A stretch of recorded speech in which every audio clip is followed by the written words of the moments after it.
Okay, so good afternoon to all of you. Today I want to discuss multi-valued continuous functions. So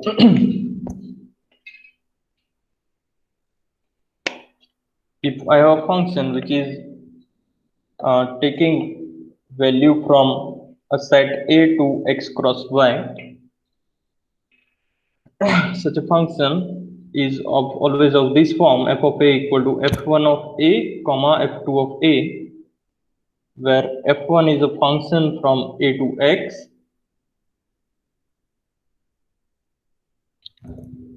and f2 is a function from a to y. So using f1 and f2 we can define f, which is function from a to x cross y. So this result says that f is continuous if and only if these two functions which we are given here are continuous.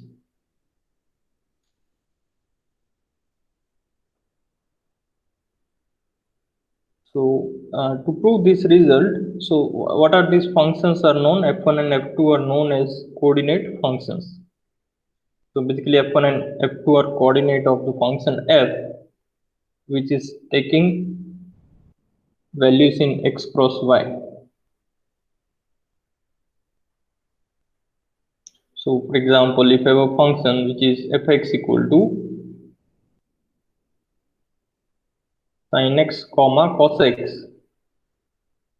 then here f1 is sin x and f2 is cos x.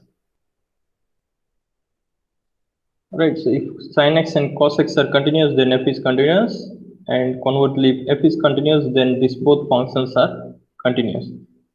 So f1 and f2 are functions from R to R. F is a function from R to R2. In this example, f is from R to R2. Right, so this is just an example of this type of function. So we already know in R to R2, such a function, this type of result we have seen in multivariable calculus or multivariable real analysis. But here we want to prove using topology. So basically we are considering x, y are topological spaces and A is another topological space. So these three topological spaces are given. So obviously on x cross y we will discuss the product topology because it is a product space. And we know that in product topology on x cross y, the sets which are open are all of the form u cross v, where u is open in x and v is open in y.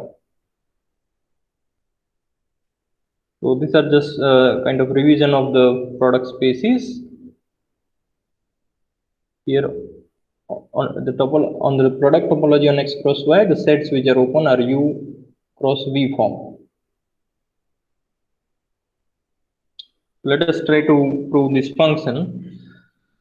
So since we are discussing product topology, let us recall what are the projections. So we discussed that phi1 from x cross y to x and phi2 from x cross y to y are functions. So these are the projections defined by. So phi1 is defined as phi1 of xy is equal to x, right? And phi2 is defined as phi2 of xy equal to y. So these are the maps. This the definition of the maps. And then we have already observed that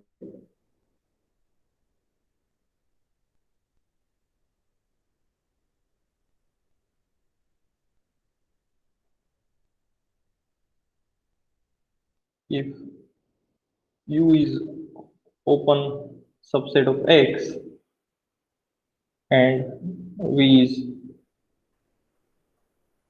open subset of Y,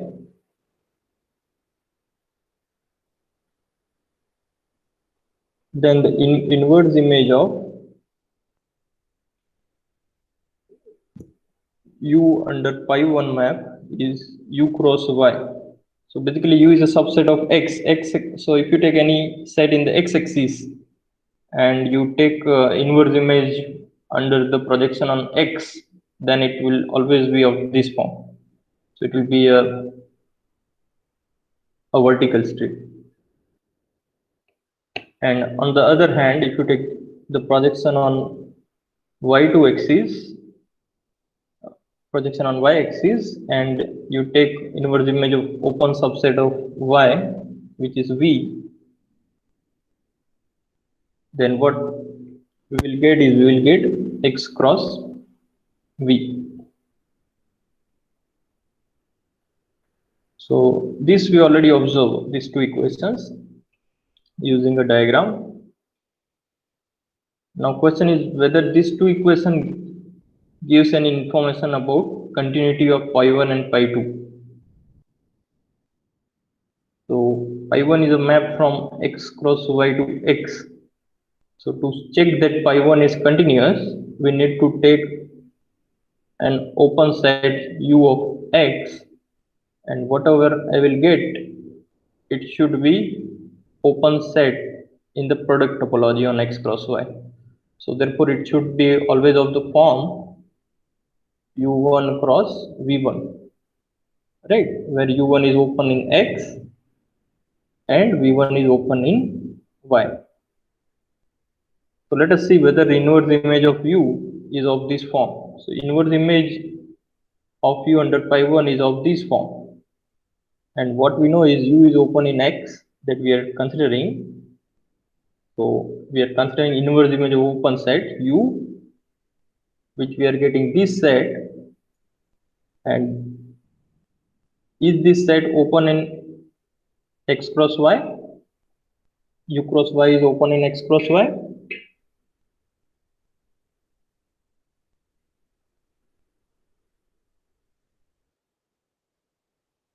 We know that U is open in X. So does Y is open in Y?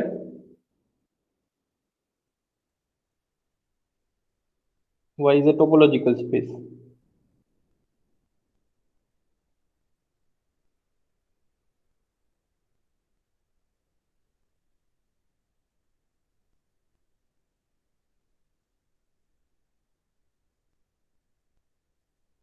Akash, Yes, sir. it is open, right? Because every topological space phi and X are open. So here we are considering topological space Y, and therefore Y is open in Y. So U is open in X, Y is open in Y. So therefore U cross Y is open in X cross Y. So therefore this is open set. Similarly, now I am considering pi 2 map. So pi 2 map is a map from X cross Y to Y. So I will take any open set in Y, which is V. V is open set in Y. So whenever I will take inverse image of V under pi 2 map, I will get this set, and this is a subset of X cross Y, where X is open in X and Y is open in Y. So therefore, inverse image of V under pi 2 is also open set in X cross Y. And this is true for all U and V. So therefore, pi 1 and pi 2 maps are continuous functions.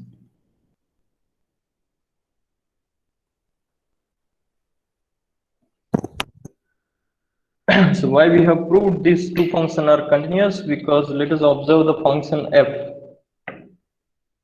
So note that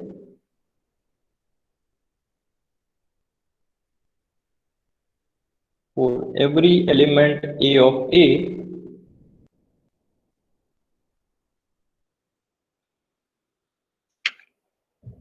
f1 of A is nothing but the projection of f of A, because what is projection of f of A? F of A is f1 of A comma f2 of A. Therefore, these two are same. And when I consider the projection on this element, I will get the x coordinate, right? Phi1 of x, y is x. So therefore, these and these are same. So finally, we get these two are same. Similarly, f2 of A is equal to phi2 of f of A. The projection on the second coordinate. So once we know that f1 is pi1 composition f and f2 is pi2 composition f, we already know f is continuous and pi2 is continuous. So we get f2 and f1 are continuous. So therefore, if f is continuous, then f1 and f2 are continuous. Why? Because pi1 and pi2 are continuous, and we are using that composition of two continuous function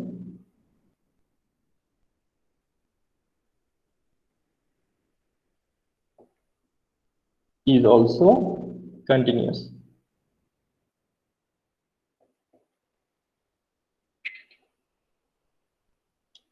So now what about the converse? So if f1 and f2 are continuous function, can I say that f is continuous? So let us try to prove that conversely.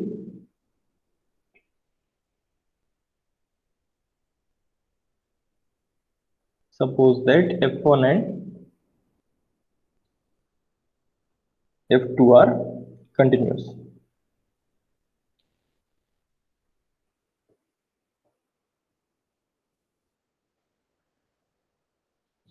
So what we want to prove is claim is that f is continuous, and we know that f is a function from A to x cross y. So because what we need to check to prove f is continuous by the definition of continuous function.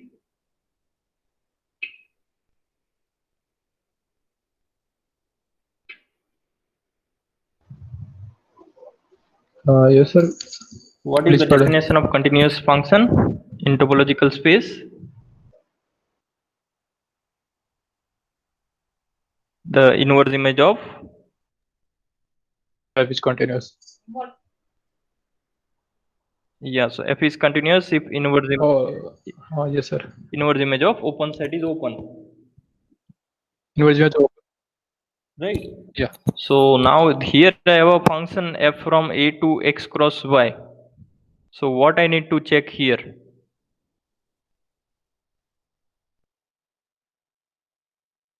So what will be the open set in x cross y?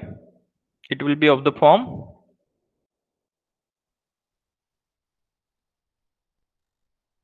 Of rectangular sub. rectangular. So that means it is of the form u cross v, right? Yes, sir. Yes, sir. Right. So basically we need to show here. Okay. So we need to check that f inverse of u cross v is open in x whenever u is open in x and v is open in y. So now the question is that I want to check that this, I know that f1 and f2 are continuous. So and u is open in x and v is open in y. So from the hypothesis, I will get f1 inverse u is open, f2 inverse f2 inverse v is open, right? So by the hypothesis,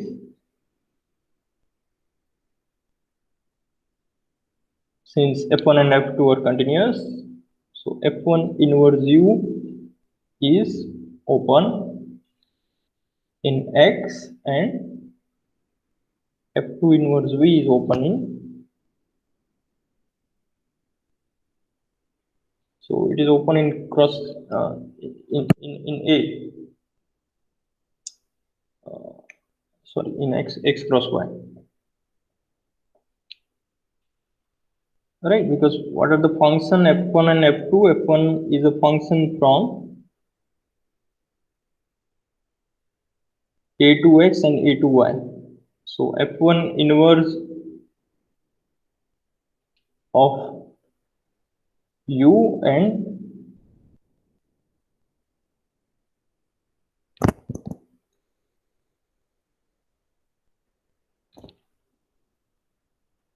f2 inverse of v are open in a, because domain is a, f1 and f2 has domain a. So now question is that what is the relation between this set and these two sets? If I can find that, then we are done. So let us try to do that. So let us take some element of a in f inverse u cross v, right? I'm taking any element in u cross v. So what does this means? This means f of a is element of u cross v. And then we know what is fa. Fa is f1 of a, comma f2 of a. So this is element of u cross v, and this means that f1 of a is element of the first coordinate space and f2 of a is a element of second space v, right? f1 is element of u, f2 is element of v.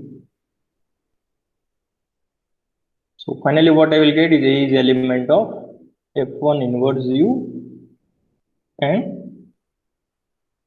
a is element of f2 inverse v. So what did I show? I show that every element of this is in the intersection of these two sets, and conversely any element in the intersection. So let me write down one more step. This means A belongs to f1 inverse u intersection f2 inverse v, right? Because end is there.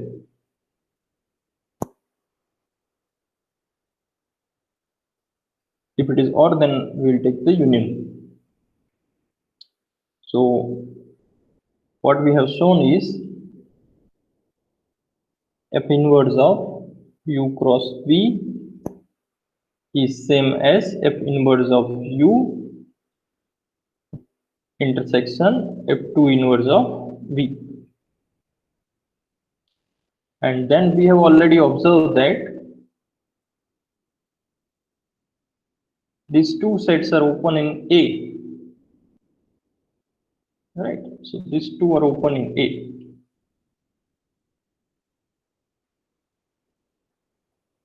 So therefore their intersection is also open set. Therefore f1 inverse u cross v is open in A.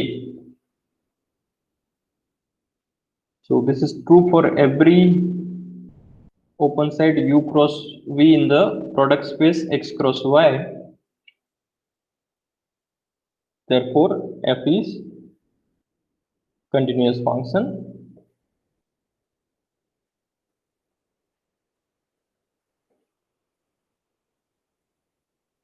So assuming that f1 and f2 are continuous function, we have proved that f is continuous function. So this will prove the converse of the theorem. So let us just go through one more times what is the statement. Statement is that whenever I have a function from a to x cross y, where the function is given as a coordinate functions, f1 and f2 are the coordinate functions. So that means f is a function from a to x and f2 is a function from a to y.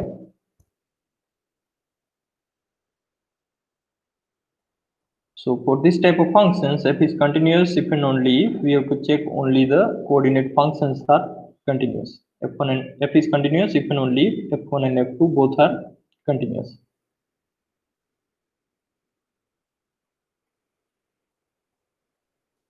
So these are the results mainly I wanted to discuss regarding the continuous functions.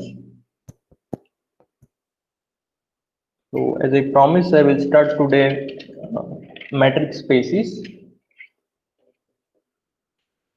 So you already know some of the things related to matrix spaces,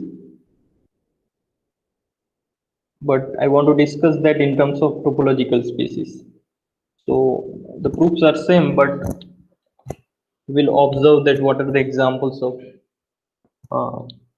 bases and what is the topology generated by balls.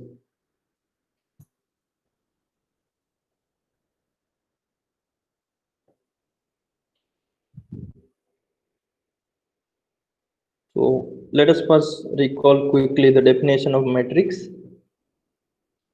which we already know. A matrix on a set X is a function D from X cross X to R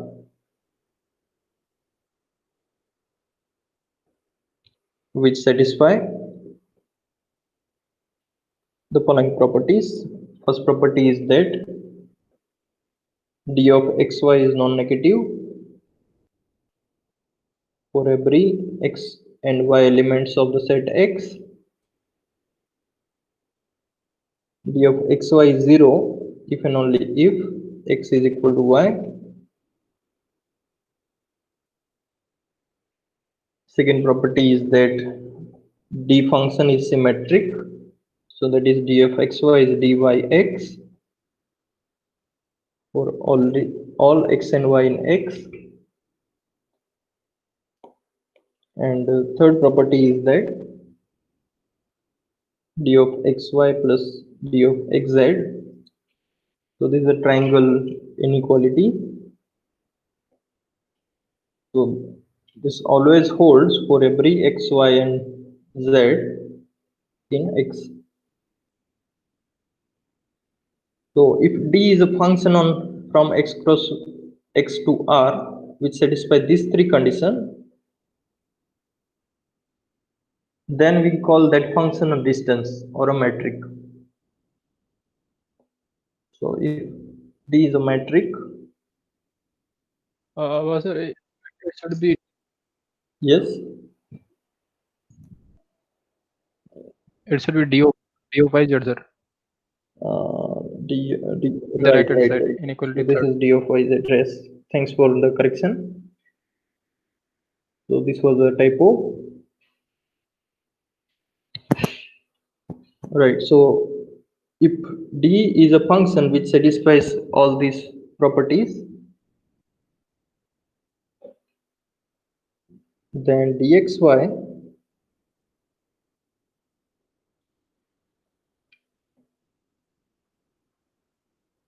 is known as the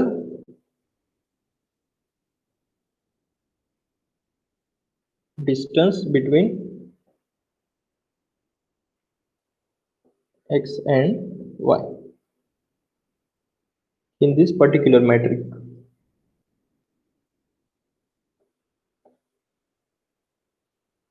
So if I take another metric on the same set, then the distance may be different with respect to that particular distance. So a set can have different metric on the same set. There are many ways to define a function d on a given set. We will see some trivial examples.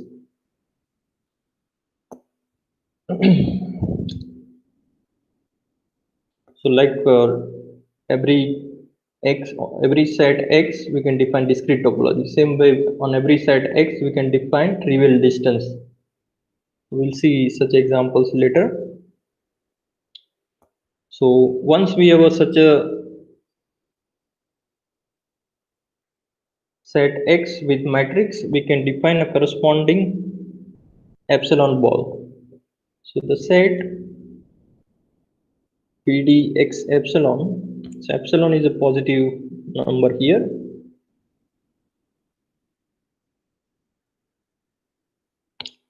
So this defined as the set of all y in x such that distance of x and y is less than epsilon. So this set is known as epsilon ball centered at x. So if there is no confusion,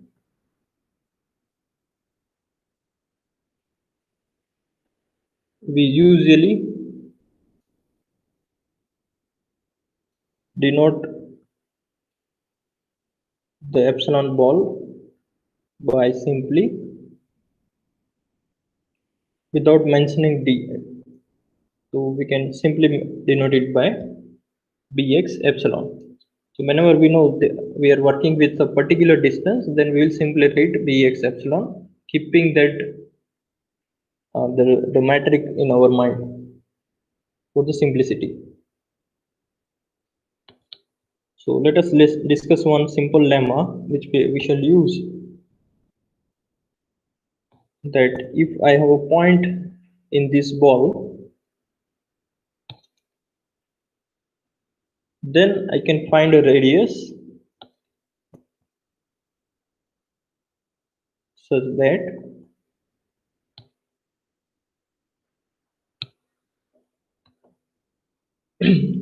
the delta ball centered at this point is contained completely inside epsilon ball. So what we are saying geometrically, it is very clear that if I have a epsilon ball around x and in that I have a point y, then I can always find a delta ball centered at y. So this is basically b by delta, which is a subset of bx epsilon.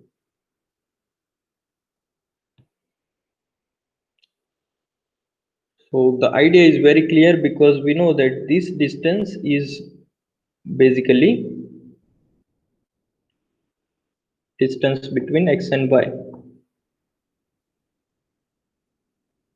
So what is delta? Delta is basically this whole distance from here to the boundary is epsilon, right? This is epsilon.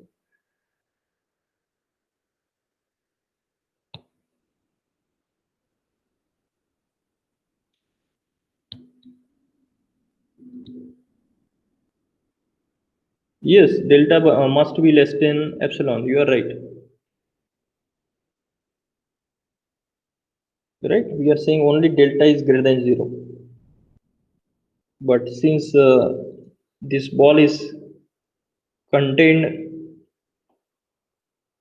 this ball is contained in this set, obviously delta is less than epsilon. Right? So question is, what will be the delta in terms of epsilon? So you observe this figure, then basically the simplest choice of delta is epsilon minus the distance of x and y. Right? So this is the whole distance epsilon.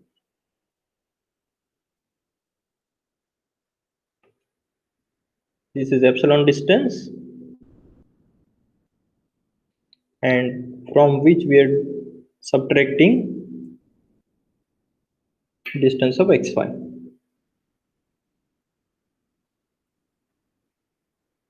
So let us write down this proof.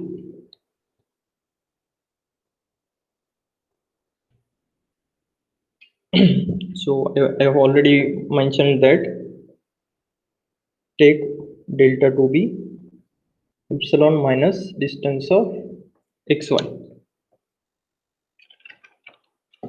So in this case, what we want to show now is we want to show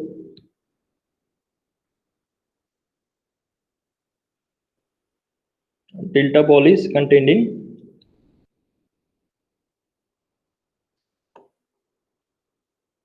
epsilon ball centered at x. So delta ball center is y. So this towards two sets. So basically we have to show every element of the first ball is contained in the second ball. Let us start with some element z in the first ball. So this means what? This means distance of y with z or z with y is less than delta. And what we know is already we have defined delta as epsilon minus distance of xy, right? So this we have, and what we want to show, we want to show z belongs to this set.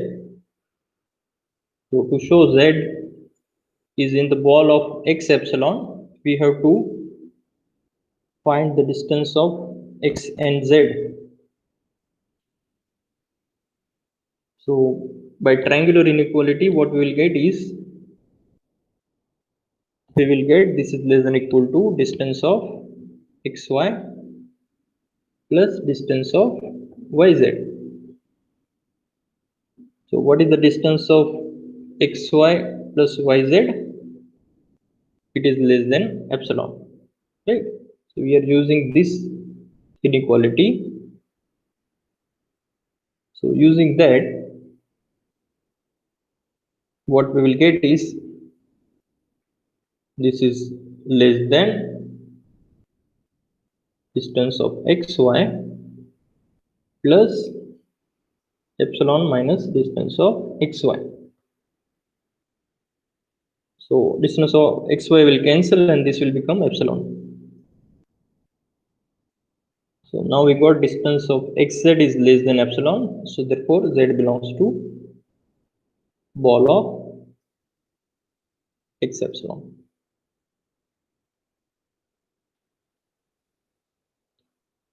Right? So whenever I will have a ball centered at x, whatever radius is given, and if I know y belongs to that ball, I can always find a ball centered at y which is contained in x ball, right? Which is contained in the ball centered at x. So this result will be helpful to show that the set of all epsilon balls forms the basis, right? If I have a matrix D, then corresponding to that matrix D on a given set X, the collection of all epsilon balls forms a basis. So let us try to prove this proposition.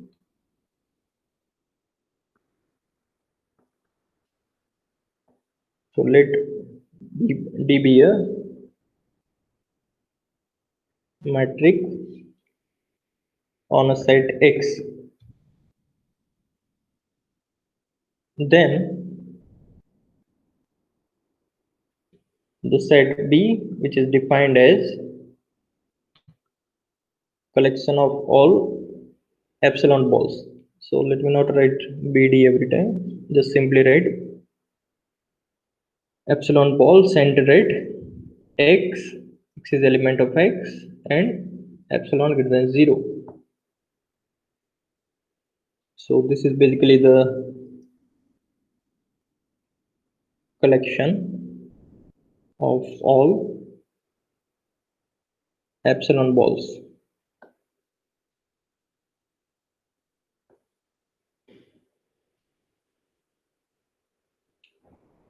So this set forms a basis on X. So let us recall all the properties of basis. So what is the first property of basis? First property of basis is that if I have any element X in capital X, I should have there should exist a ball around that point, right? So let any point Z belongs to X. So which ball will contain this? What epsilon I will take?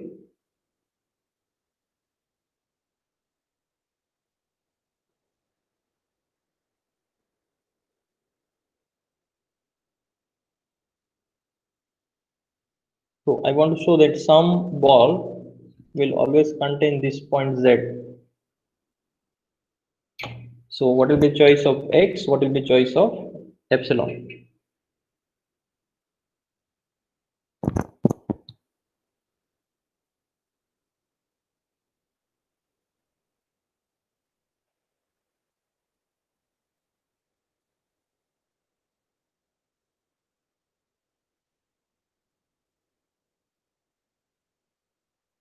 So which ball I will take?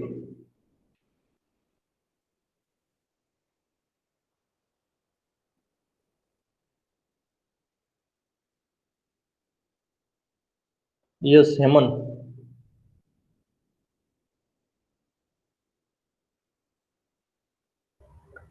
Yes, sir. So what will be the radius of the ball?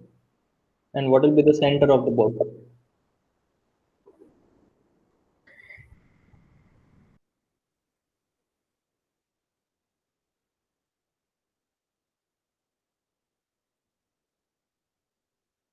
So in R2, suppose you have a point and you want to show there is a disk around that.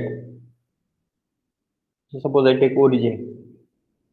Then which disk contain the origin? What disk you will take? What will be the radius? What will be the center?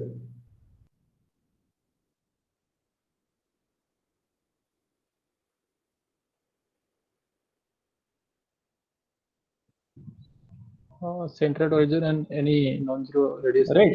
will contain this So origin. same thing we can do here.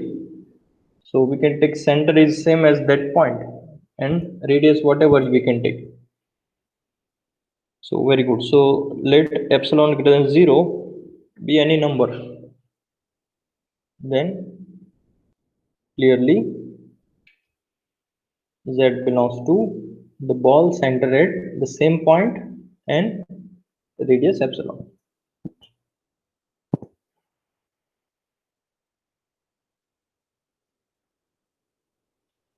Right. So this is a trivial ball which always contains Z. So first property is satisfied. What about the second property? So for second property, what we need to take is we have to take any element of X and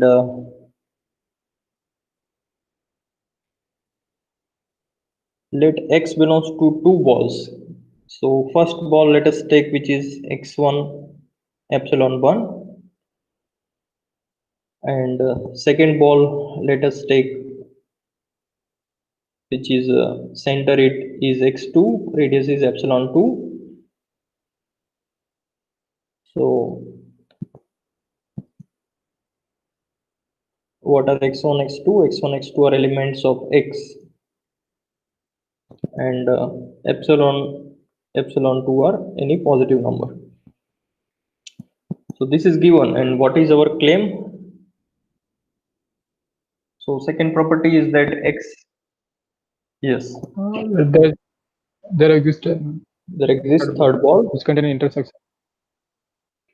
so that x is in this ball which is contained in the intersection, right?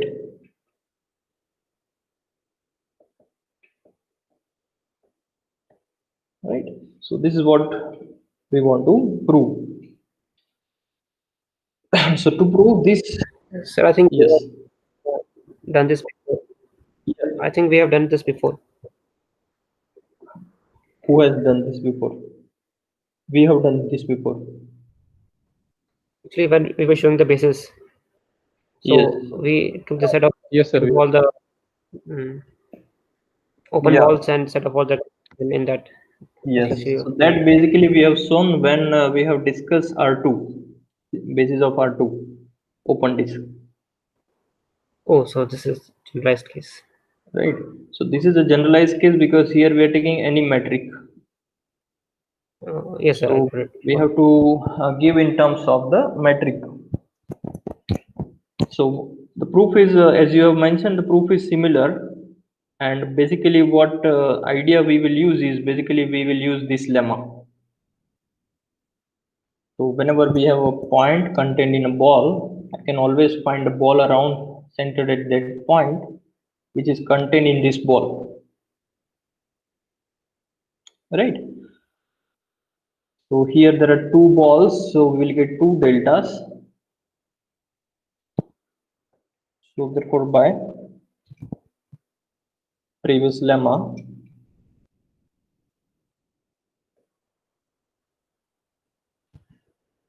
there exists delta 1 greater than 0 and delta 2 greater than 0, such that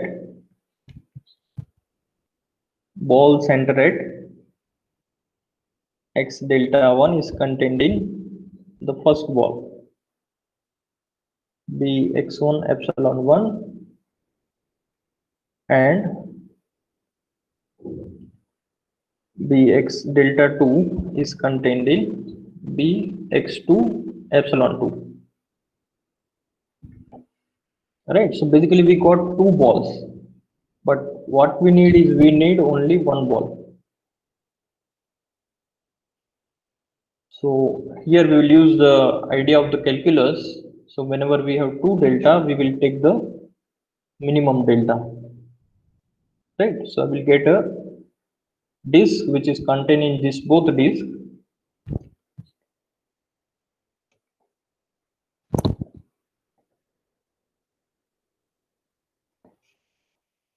So therefore bx delta is contained in bx delta 1 intersection bx delta 2, and bx delta 1 is contained in bx1 delta epsilon 1 intersection, and bx delta 2 is contained in bx2 epsilon 2. So therefore this is contained in this, and this is our required x3 and epsilon 3. So here the choice of x3 is x, and choice of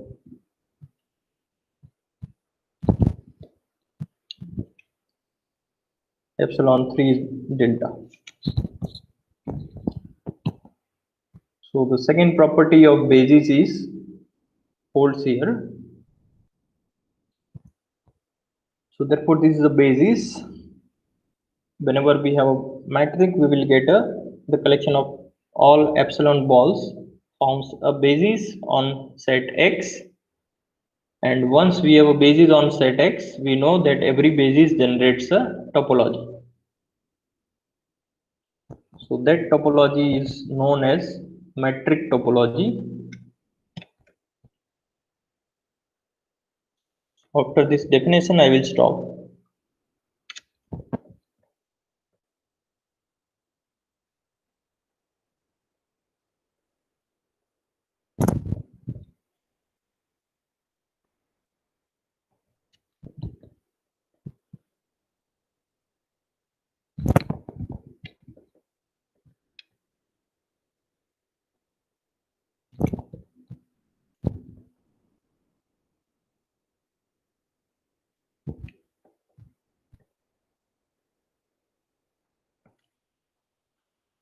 So the topology generated by this basis, that means the basis of all epsilon balls, is known as the metric topology on X.